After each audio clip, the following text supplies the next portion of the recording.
오늘 말씀은 크게 두 부분으로 구성되어 있습니다. 전반부는 모세의 장인 이드로가 이제 그동안 떨어져 있었던 모세의 아내 십보라와 그리고 그 두 아들 게르손과 엘레셀을 데리고 이제 모세에게로 오는 모습입니다. 이것을 봤을 때 아마 출애굽 사건이 있고 이랬을 때 그때 또 그 가족이 다시 이드로로 이드로가 있는 그야말로 친정이죠. 우리 십부라로 말하면 그곳에 물러가 있다가 다시 이렇게 나타나는 것이 아니냐.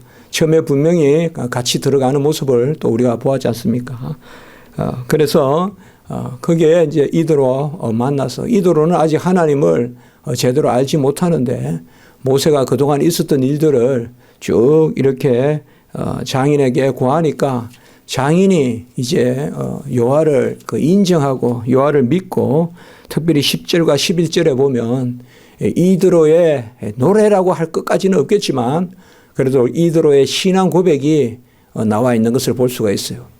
우리가 기생 라합도 보면 여호와를 인정하고 또 이방인들이 이렇게 여호와를 인정하는 그러한 어떤 찬송 같은 것들이 이렇게 성경에 나타나는데 보면 이게 또 바로 이드로가 그러한 송영 하나님께 영광을 올리는 그러한 노래를 담고 있고 12절에 보면 또 제사도 드린 것 그런 모습들을 우리가 볼 수가 있습니다.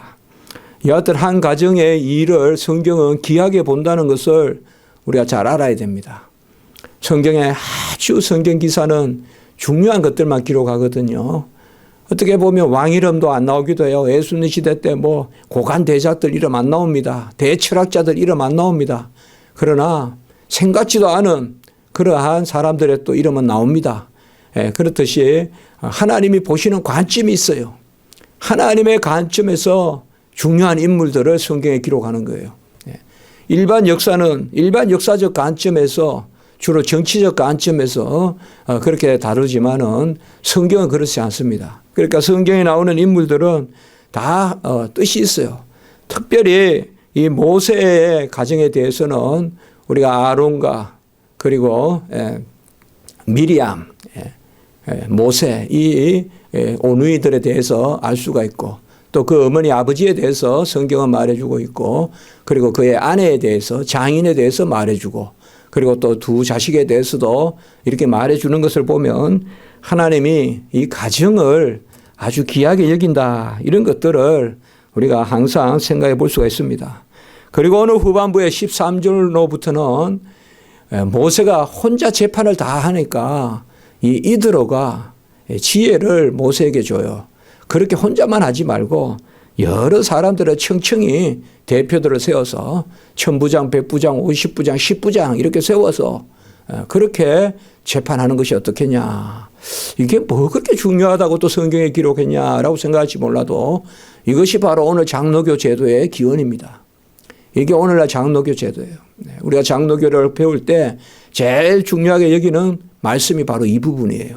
사람들을 청청히 세워서 그렇게 해서 대의제로 대표로 이렇게 다스리게 하는 이런 것들을 오늘 말씀해 주고 있는 것을 우리가 볼 수가 있습니다. 하나님은 교회에 자기 일꾼들을 세우셔서 그렇게 일을 하십니다. 그래서 사람들로부터 영광을 받는 것이 하나님의 큰 그러한 뜻인데 사람에게서 언제 영광을 가장 받느냐. 그 사람이 사업을 성공하고 그 사람이 어떤 일을 이루고 또 건강을 회복하고 이런 데서도 크게 영광을 받으시지만 하나님이 가장 크게 영광을 받으시는 것이 바로 교회의 일을 통해서 영광을 받으세요.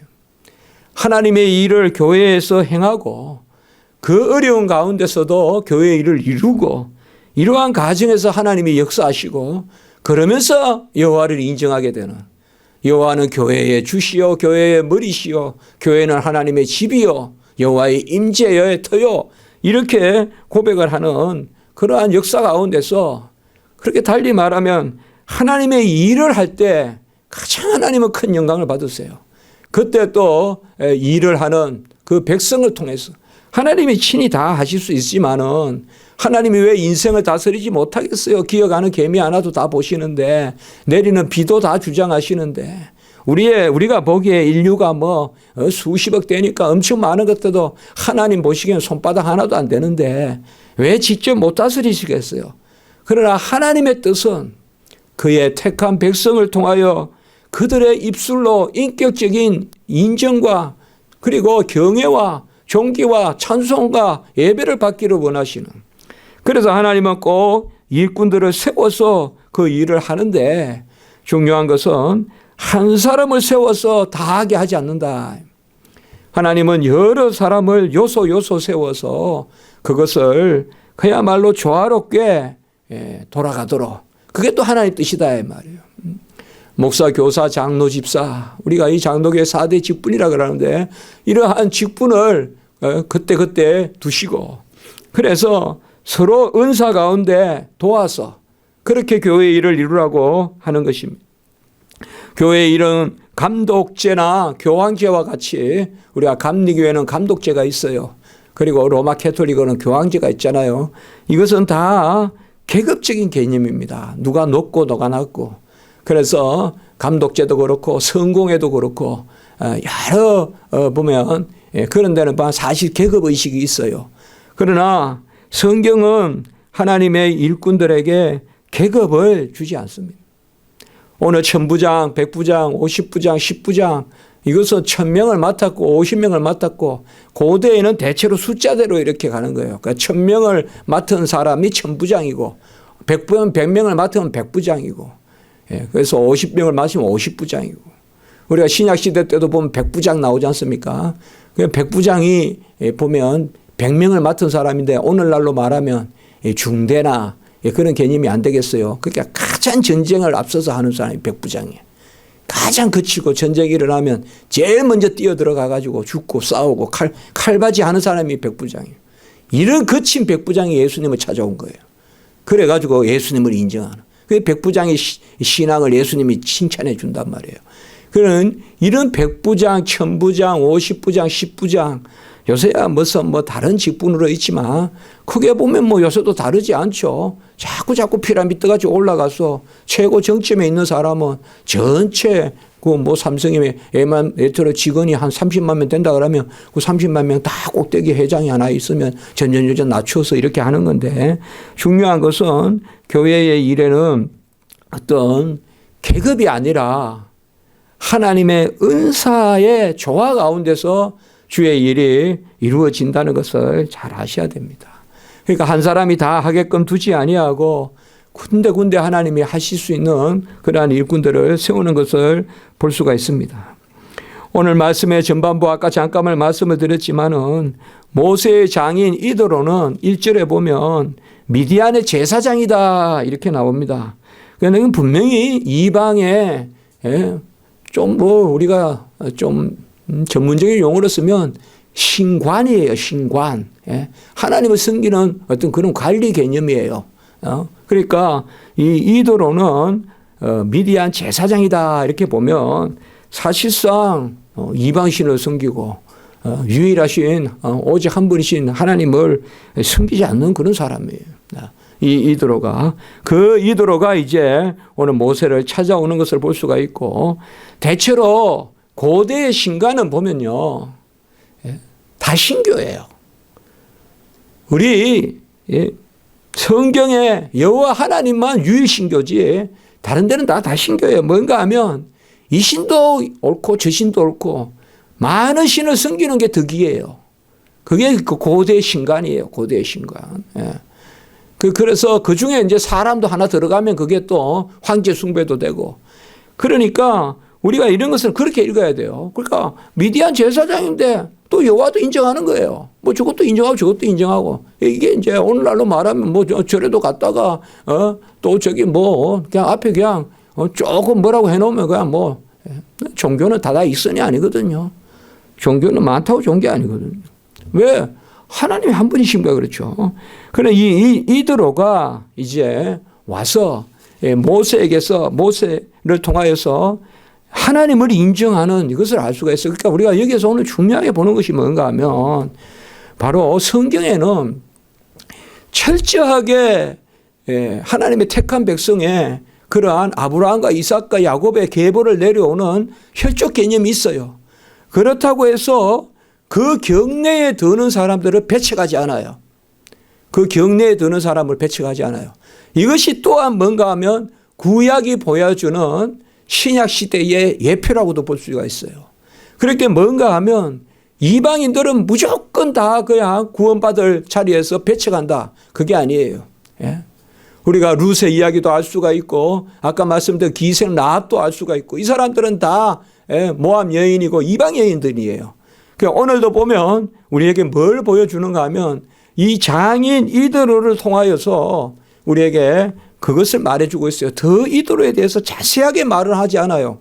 그러나 어쨌든 우리가 이걸 가지고 뭐 어떤 학자들은 이드로가 뭐 형식적인 고백이다. 뭐 어떤 학자들은 진정하게 그냥 여호와를 인정한 것이다. 그거가 뭐 우리가 그렇게 말할 필요는 없어요. 그냥 성경에 보면 이드로가 어쨌든 그 이방의 제사장 이드로의 입을 통해서라도 여호와의 행사가 인정됐다는 거. 이게 중요한 거예요. 하나님은 그걸 보신 거예요. 그러니까 이방의 이드로를 통해서도 바로 인정되는. 그래서 그 이드로가 오늘 3절과 이렇게 보면 바로 게르솜은 저번에 벌써 나왔어요. 이방에서 계기되었다. 이것은 바로 모세가 도망쳐서 미디안 광야에 가서 낳았단 말이에요. 거기에서 바로 십보라를 만나서 그렇기 때문에 이방에서 계기되었다. 그게 게르솜이라는 이름을 지었고 그리고 동생 이름은 엘리에셀이다. 4절에 보면. 그래서 내 아버지의 하나님이 나를 도우사 바로의 칼에서 구원하셨다. 자, 우리가 성경을 읽을 때 뭐 또 이렇게 말씀을 드릴 필요도 있는데 이런 역사도 알아야 돼요. 무슨 말인가 하면 성경을 너무 의미적으로만 자꾸 접근하는 것도 합당치 않아요. 성경에 대한 역사 지식도 우리 안에서 분명히 성령의 감동으로 교훈으로 작용을 해요. 그렇기 때문에 뭐 이런 걸 굳이 알 필요가 뭐가 있냐. 그렇게 하시면 안 돼요. 하나님이 기록하신 것은 다 의미가 있어요. 다 의미가 있어요. 누가 누구를 낳고 다 의미가 있어요. 거기에서 우리는 인생의 질서를 배우게 되는 거예요. 거기에 쭉 나오는 사람들 중에서 우리는 한 세대의 삶의 어떠한 의미 그런 것을 알 수가 있어요. 그래서 오늘 여기에도 보면 일단 아까도 말씀을 드렸지만 하나님이 가정을 이렇게 귀하게 여긴다는 측면과 그 모세의 가정을 함께 들어서 이렇게 인도하시는 것을 볼 수가 있습니다. 그래서 8절에 보면 모세가 여호와께서 이스라엘을 위하여 행한 일을 그 장인 이드로에게 특별히 그들을 구원하신 일을 8절에 그렇게 이야기하고 있습니다. 구약의 개념에서 우리가 시편이나 창세기나 출애굽기 이런 데 나오는 물론 이 출애굽기의 구원이라는 개념이 가장 많이 나오는 게 바로 이 부분이에요. 애굽에서 구원하여 내셨다. 그래서 구원이라는 말은 신약시대 구원은 우리가 바로 예수 믿어 영생 얻는 게 구원이잖아요. 구약시대 때 구원이라는 말은 그야말로 구출했다, 살려줬다 그런 뜻이 있어요. 그러니까 구원이라는 말은 실제로 적들의 손에서 건져내신 것도 구원이고 이것이 이제 영적인 의미를 가지게 되면 바로 하나님의 자녀로서 영생을 얻는 것 그것이 구원이 돼요. 그렇기 때문에 구약에서 우리가 나를 구원하셨다. 그러면 적들의 손에서 나를 구원하시고 애굽의 종되었던 땅에서 나를 구원하시고 그것은 어떻게 보면 1차적으로 그 노예 종살이에서 나를 건져주셨다. 그런 뜻이 되는 것입니다. 그래서 하나님이 그들을 구원하신 것을 말씀해 주고 있습니다. 하나님은 역사의 하나님이세요.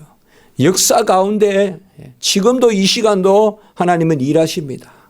뭐 너의 일 그냥 무시해버려 너의 저거 무시해버려 안 합니다. 우리의 일에 다 세세히 간섭하십니다. 우리의 일에 다 세세히 간섭하시고 우리의 형편도 간섭하시고 하나님은 그저 교훈만 내려주시는 분이 아닙니다. 이게 오라 저게 오라 그렇게 윤리 덕목같이만 뚝뚝이 말씀하시는 것이 아니라 하나님은 역사 속의 하나님이십니다. 그리고 역사 속에 예수님이 오시고 그래서 제가 출애굽기 제일 처음에 1장 하기 전에 그렇게 말씀하지 않았습니까? 바로 역사 그 자체를 귀하게 여겨야 된다. 우리가 역사 그 자체를 깊이 보는 가운데서 여호와가 오늘날 우리에게 일하시는, 우리가 출애굽기 3장에 보면 모세가 여호와를 고백하잖아요. 아브라함의 하나님, 이삭의 하나님, 야곱의 하나님, 바로 그들의 조상의 하나님이 내 하나님이다. 그것을 모세가 고백하거든요. 그래서 오늘 이 일도 바로 그겁니다. 바로 여호와의 그 소식이, 사실 어떻게 보면 한번 가만히 보세요. 이스라엘 백성이 애굽 땅 종되었던 곳에서 지금 10가지 재앙과 홍해예가 갈라지는 그 역사와, 이미 이제 우리는 마라의 그런 썰물, 지난주에는 또 우리가 르비딤, 마사에 다 뭐 다투었다 그런 말씀 다 봤잖아요. 네. 벌써 이런 일들이 많이 있었다면, 그 다음에 만나와 메추라기가 벌써 내리고, 그리고 구름기둥, 불기둥이 벌써 움직인다 이 말이에요. 그러나 이 하나님의 큰 일이 아직까지 한 번도 증거된 적은 없어요. 한 번도 증거된 적은 없단 말이에요. 처음으로 증거되는 것이 바로 누구냐? 제사장, 장인이었던 이도로가 지금 그 첫 증인이다 이 말이에요. 처음으로 첫 증인이 아니라 이도로에게 복음이 전해지는 모습을 우리가 볼 수 있다 이 말이에요. 이게 오늘 이 말씀의 중요한 부분이에요. 하나님은 그래서 이 말씀을 기록하게 하신 거예요. 바로 그의 가족인데 미디안의 제사장인 1절에 그에게 여호와의 행사가 증거되는 모습, 여호와가 우리를 구원하셨다는 이것이 선포되는 것을 볼 수가 있다 이 말이에요. 이제 이스라엘 백성은 앞으로 가면서 계속 이스라엘 백성은 증인의식이 있다 이 말이에요. 그게 뭔가 하면 바로 자식들에게 가르쳐서 그들의 말씀을 기억하게 하라. 벌써 우리가 나왔잖아요. 우리가 홍해 사건 이후에 찬송에서 그들을 기억하게 하려고 찬송을 남겨놓잖아요. 그리고 미리안도 그 노래를 하잖아요. 왜? 후손들이 기억하라고. 후손들이 기억하라고. 그렇게 해서 하나님의 말씀이 증거되는, 전하여지는 것을 볼 수가 있어요. 여호와의 행사를 기억하는.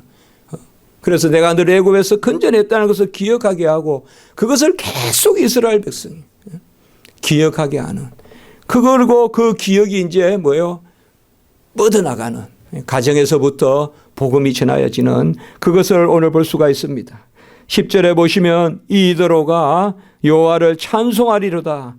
애굽 사람의 손에서와 바로의 손에서 건져내셨도다. 이제 이도로가 이걸 인정하는 거란 말이에요. 여호와가 하셨다 이 말이에요. 그리고 11절에 보세요.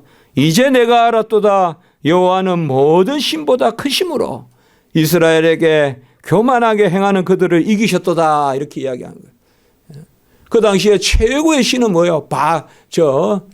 라신이거나 뭐 하는 바로 바로들이 애굽의 신들이란 말이에요. 애굽의 신들. 그 신들을 이겼다 이 말이에요. 이것도 역시 아까 말씀을 드렸죠.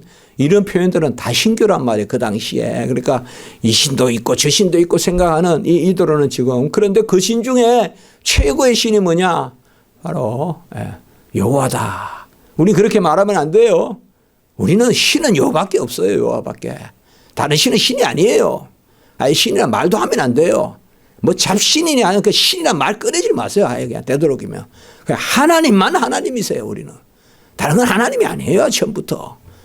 뭐 비스람한 하나님, 조금 틀린 하나님, 그런 하나님은 없어요. 하나님이 이거나 아니거나 한 건데 하나님만 하나님이세요. 상천하지에. 그래서 바로 내가 이제 알았도다. 여호와가 모든 신보다 크고, 그리고 12절에 보면 이 모세의 장인 이도로가 번제물과 희생제물을 가져왔다 이러는데, 자, 이런 것들이 우리가 어떻게 해석되느냐 여러 가지 말이 있을 수 있어요. 이걸 나쁘게 해석하는 사람들은 이방의 제물을 뭐 저거 드렸다 뭐 이렇게도 하고 하는데, 그렇게 볼 필요가 없고 여호와 하나님을 인정하는 가운데 어쨌든 제사를 드리는 그런 모습을 우리가 볼 수가 있습니다. 이렇게 하나님이 이도로를 이제 통하여서 그의 입술을 통하여서 인정하게 했어요. 상당히 중요한 이야기라는 것이요. 그 자리에 어떤 사람이 인정을 하게 됐다 이 말이죠. 이게 처음이란 말이에요. 그걸 보지 않았어요. 이 사람들은. 그런데 이제 게르손과 엘리에셀 자식들도 인정하게 되고 또 장인도 인정하게 되고 아내 십보라도 인정하게 되고 그러니까 보지 않았지만은 인정하게 되는 이거는 상당히 중요해요. 우리가 이 출애굽기 같은 걸 읽을 때는 항상 그 역사람 생각해 보세요. 이렇게 설명 이런 거 모세가 이야기했는데 이드로가 이거 말도 안 되는 소리 어찌 바다가 갈라져 이렇게 할 수도 있잖아요. 그런데 벌써 이 말씀에 가마가 있어가지고 그 장인이 그렇게 그 말씀에 그리고 이제 오늘 후반부의 말씀에 보면 바로 모세가 재판을 하는데 하루 종일 줄을 서서 재판을 하는 거예요. 사람들이. 이 당시에 재판은 뭔가 하면 재판이 있고 통치예요. 재판이 통치예요. 요새는 법이 있고 그리고 법에 따라 재판하잖아요. 안 그렇습니다. 옛날에는 재판하고 재판이 쌓이면 판례가 되고 판례가 쌓이면 법이 됩니다. 옛날에는 거꾸로예요. 그게 무슨 말인가 하면 옛날에 우리 솔로몬은 재판할 때 다윗이 어떻게 했는가 따져보고 그렇게 하는 게 재판이에요. 그 당시에. 그러니까 솔로몬이 뭐예요? 제일 먼저 기도한 게 뭐예요? 일천 번제 드리면서 바로 재판을 할 수 있는 지혜를 달라고 한 거예요. 재판을 할 수 있는. 그걸 구한 거예요. 다른 지혜가 아니라 재판할 지혜를 달라고 구한 거예요. 그 당시에는 재판이 가장 중요한 거예요. 법이 없으니까요 말이에요. 성문법이. 그냥 오면 그거는 재판하는 거예요. 근데 오늘 말씀에 보면 모세가 16절에 보세요. 종일 그들을 재판하는데 하나님의 율례와 법도를 알게 하나이다. 자, 이게 이제 중요한 거예요. 모세는 어릴 때 궁정에서 살았지만은 그 어머니가 젖을 먹였어요. 이건 참 하나님의 큰 섭리로 어머니를 데려왔다 가잖아요. 바로의 공주의 아들이라 칭하지만은 그 어머니 그들은 모르죠. 그가 어머니인지. 그러나 친어머니가 그에게 젖을 먹이고 보모 역할같이 젖을 먹이고 유모같이 그리고 분명히 하나님에 대해서 말씀을 전했을 거예요. 그래서 오늘 16절에 보면 재판하여 하나님의 율례와 법도를 알게 하나이다. 그러니까 모세는 분명히 여호와의 이름으로 재판했어요. 여호와의 이름으로 재판해서 바로 여호와께 구하고 모세는 하나님께 대면했잖아요. 그래서 여호와께 구하면서 여호와가 명령하시는 대로 이스라엘 백성을 다스린 거예요. 모세가. 그런데 하루 종일 그렇게 하니까 모세가 감당을 못하잖아요. 그러니까 19절부터 말씀해 보면 바로 이드로가 그걸 이야기해요. 아마 이드로는 뭐 다른 지역에서 그것을 보았거나 그러면 건지 몰라도 이드로가 하나 지혜를 이야기하는데 그것은 각각 사람들을 나누어서 청층히 재판하게 하자. 중요한 일은 모세 사이인 모세 내가 하고 그리고 사소한 일은 예컨대 오늘날로 말하면 뭐 자동차 위반했을 때 벌금을 얼마 받는가 이런 것은 저 밑에서 한 10부장 10명 중에 대표 하나 세우고 그리고 100명 중에 대표 하나 세우고 500명 중에 하나 세우고 1000명 중에 세우고 그렇게 해서 바로 50명 100명 그러니까 1000부장 100부장 50부장 10부장 이렇게 세워서 그렇게 재판하는 것이 어떻겠냐 이렇게 말해주고 있습니다. 중요한 것은 오늘 19절의 말씀이에요. 하나님이 너와 함께 계실지로다. 이드로가 하는 말이에요. 너는 하나님 앞에서 그 백성을 위하여 그 사건들을 하나님께 가져오며 자 우리가 사람을 세웠다고 해서 오해하시면 안 돼요. 하나님이 재판하시는데 사람을 기계로 기구로 도구로 세운다는 거지 사람이 하나님 대신 그 자리에 앉아서 재판하는 것이다 생각하면 안 된다 이 말이에요. 제가 지금 설교하지만은 제가 설교하는 것이 아니라 하나님의 음성을 주시는 것과 마찬가지로 하나님이 대언하게 하나님이 증거하게 시키는 것과 마찬가지로 하나님의 통치 방식도 마찬가지다 이 말이에요. 사건을 하나님 앞에 가져오라.